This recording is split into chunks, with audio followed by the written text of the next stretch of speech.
Hello friends, welcome to my Dipti blogs. আজকে এসেছি বুড়িগঙ্গা নদীতে। গঙ্গাটি হিমবাহ থেকে উৎপত্তি হয়ে ভারতের বুক চিরে বয়ে চলা এক নদীর নাম গঙ্গা। ভারত পাকিস্তান কিংবা বাংলাদেশের সীমানা ভাগ হওয়ার অনেক আগেই গঙ্গা নদীর একটি শাখা নদী পূর্ব বাংলার শস্য শ্যামল প্রকৃতির বুক চিরে বঙ্গোপসাগরের শেষ ঠিকানা করে নিয়েছিল। নিহার রঞ্জন রায় তার বাঙালির ইতিহাস আদি পর্ব বইয়ে বুড়িগঙ্গার ব্যাপারে উল্লেখ করেছেন। ঢাকার পাশের বয়ে চলা নদীকে যে বুড়িগঙ্গা বলা হয়, এই বুড়িগঙ্গায় প্রাচীন পদ্মা গঙ্গার খাত।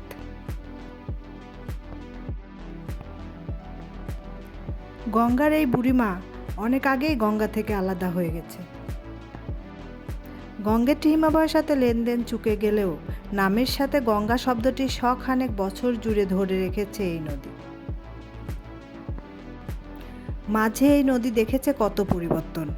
মুঘল সুবেদাররা অনেকেই এই নদীর প্রেমেই পড়ে গিয়েছিলেন। বুড়িগঙ্গার তীর ঘেঁষে গড়ে উঠতে থাকে জমজমাট ঢাকা নগরী। নদীর তীর ঘেঁষে গড়ে ওঠা এই জনপদকে আরেকটু রাঙিয়ে দিতে রাতে নদীর তীরে আলোকসজ্জার ব্যবস্থা করেছিলেন মুঘল সুবেদার মুকাররম খাঁ। বর্ষাকালের নদীর তীরের জনপদকে জলমগ্ন ভ্যানিস নগরীর সাথে গুলিয়ে ফেলতেন অনেক ইউরোপিয়ান বণিক। এমনকি শতাব্দীর 50 দশকের এই বুড়িগঙ্গার স্বচ্ছ পানি ঢাকার সেই আদি জনপদকে বিনামূল্যে ভ্যানিস দেখার ব্যবস্থা করে দিত।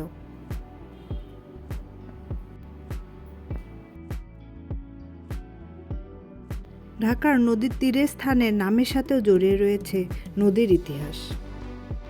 নদীর অদূরে এখন যেখানে নারিন্দা, ঢাকার ইতিহাসে আদিকালে সে এলাকার নাম ছিল নারায়ণদী।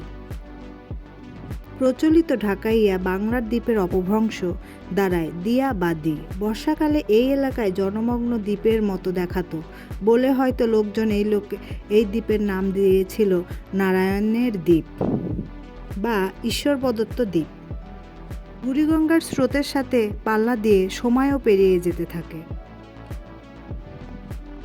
সেই সময়ের ক্ষুধার্ত নদীগর্ভে নদীর তীরে গড়ে ওঠা বহু অট্টালিকাকেও নিজের পেটে টেনে নেয়। মিল ব্যারাকের পুলিশ ট্রেনিং স্কুল চলে গেছে রাজারবাগে। আলমগঞ্জের পাঠানকোট বা পাঠান দুর্গের মতো অনেক সুরম্য কারুকাজওয়ালা অট্টালিকা আর দুর্গ হারিয়ে গিয়েছে। 1984 সালে মিল ব্যারাকের পূর্বাংশের স্থাপন করা হয়েছে ট্রাফিক ট্রেনিং স্কুল।